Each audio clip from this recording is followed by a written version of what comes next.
Hey folks, well, hope you're doing well. We're heading into March already. This is the month of Easter. It's going to be on the last day of the month.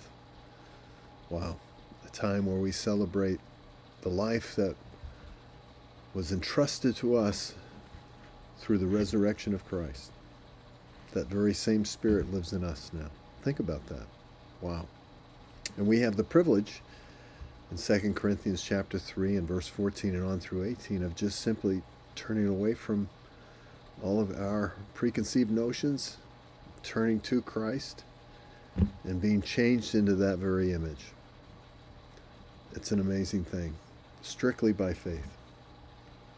It's an interesting poem that I'll read to you. I'm going to get off my balance thing here just for a moment. Be right back. Yep, that's what we do in live TV. You get to watch all the nitty-gritty. It's called the Credo. This is actually John Oxenham's book of prose. This is his credo. He says, "Not what, but whom I do believe, that in my darkest hour of need hath comfort that no mortal creed to mortal man may give. Not what, but whom, for Christ is more than all the creeds, and his full life of gentle deeds shall all the creeds outlive.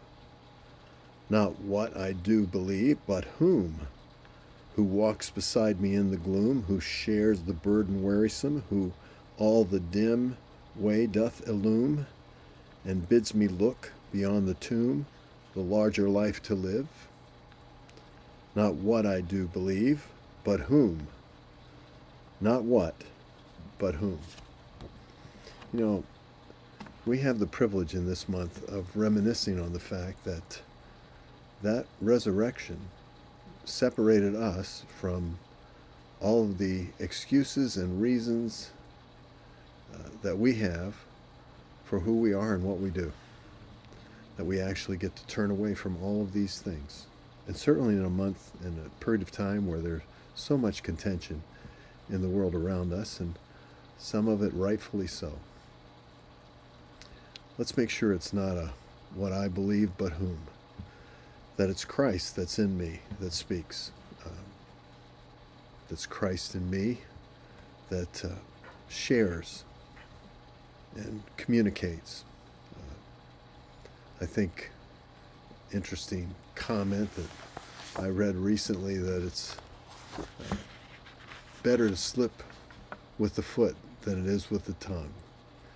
Make sure as we go through these days that we live in, that no matter what we say or how we say it, that it's said in right relationship with the one whom we know and love, the whom of our life, the whom, the one that we worship.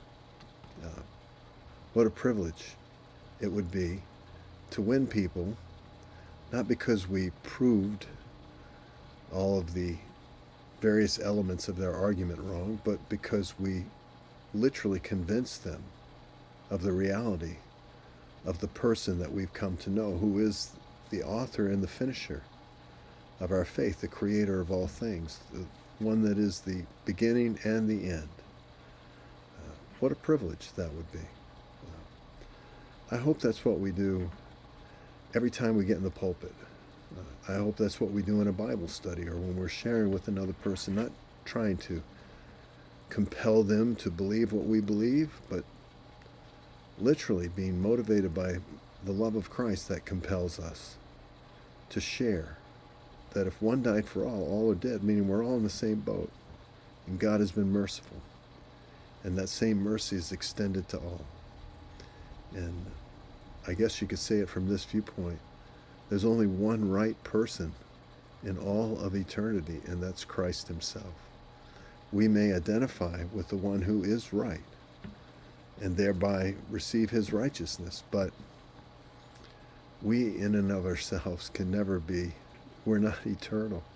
We're not perfect, and we don't know the end from the beginning, and we have our own perspective, and we've all been impacted by our environment. So we just simply can't be totally right.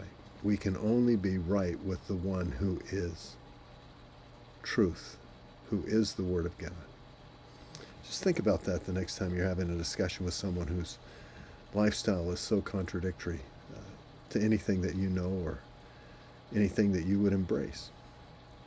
Make sure that that we understand that this is the level ground that we come from.